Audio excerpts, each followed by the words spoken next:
যুক্তরাষ্ট্র ও ইসরায়েলের সাথে ইরানের চলমান সংঘাত শুরুর পর থেকে বিশ্বস্ত সহযোগী হিসেবে ইরানের পাশে ছিল রাশিয়া। এবার রাশিয়ার পক্ষ থেকে এলো এক ভয়ঙ্কর দাবি, ইরানে পারমাণবিক বিপর্যয় ঘটাতে চাইছে যুক্তরাষ্ট্র ও ইসরায়েল। এমনই দাবি করেছে রাশিয়া। ইরানের বুশেহর পারমাণবিক বিদ্যুৎ কেন্দ্রের কাছাকাছি এলাকায় যুক্তরাষ্ট্র ও ইসরায়েলের হামলার পর এমন দাবি করে রাশিয়া। ইরানের বুশেহর পারমাণবিক বিদ্যুৎ কেন্দ্রের কাছাকাছি যুক্তরাষ্ট্র ও ইসরায়েলের হামলার ঘটনায় তীব্র ক্ষোভ ও উদ্বেগ প্রকাশ করেছে পুতিনের দেশটি।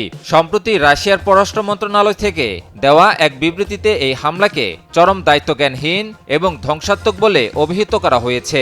বিবৃতিতে বলা হয়, বিদ্যুৎ কেন্দ্রের অত্যন্ত কাছাকাছি চালানো এই হামলা যে কোনো মুহূর্তে একটি মহাপ্রলয়ঙ্কারী পারমাণবিক বিপর্যয় ডেকে আনতে পারত। রুশ পররাষ্ট্র মন্ত্রণালয় তাদের বিবৃতিতে সাফ জানিয়ে দিয়েছে যে আগ্রাসনকারীরা ইচ্ছাকৃতভাবে এই অঞ্চলে একটি বিশাল পারমাণবিক বিপর্যয় ঘটাতে চাইছে।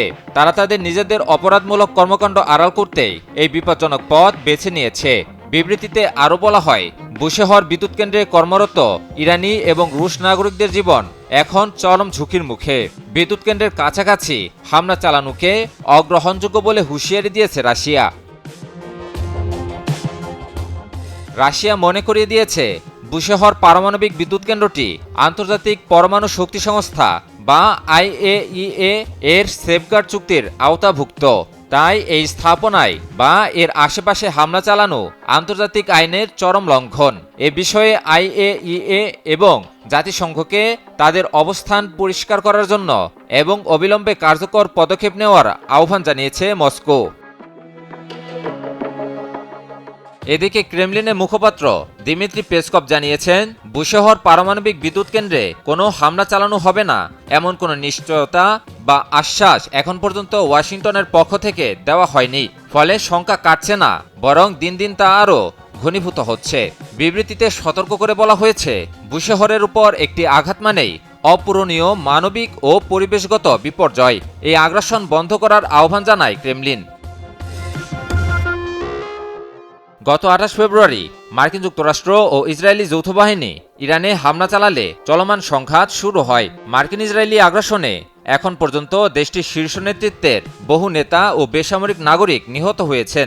বিপরীতে ইরানও পাল্টা প্রতিক্রিয়ায় মধ্যপ্রাচ্যে অবস্থিত মার্কিন ঘাঁটি ও ইসরায়েলি ভূখণ্ডকে লক্ষ্য করে ব্যাপক আকারে ড্রোন ও মিসাইল হামলা চালায়। ইরানের হামলায় মার্কিন ইসরায়েলি স্থাপনা ধ্বংসস্তূপে পরিণত হয়। সব মিলিয়ে রাশিয়ার এই কঠোর অবস্থান মধ্যপ্রাচ্যের চলমান সংঘাতকে আরও জটিল ও উদ্বেগজনক দিকে ঠেলে দিচ্ছে। পারমাণবিক স্থাপনাকে ঘিরে যে কোনো ধরনের সামরিক পদক্ষেপ শুধু সংশ্লিষ্ট দেশগুলোর জন্য নয়, বরং পুরো বিশ্বের জন্যই ভয়াবহ পরিণতি ডেকে আনতে পারে। তাই বিশ্লেষকদের মতে পরিস্থিতি আরও অবনতি হওয়ার আগেই সংশ্লিষ্ট পক্ষগুলোর সংযম প্রদর্শন এবং আন্তর্জাতিক মহলের দ্রুত কূটনৈতিক হস্তক্ষেপ এখন সময়ের সবচেয়ে বড় দাবি। ইমন আলী, নিউজ 24।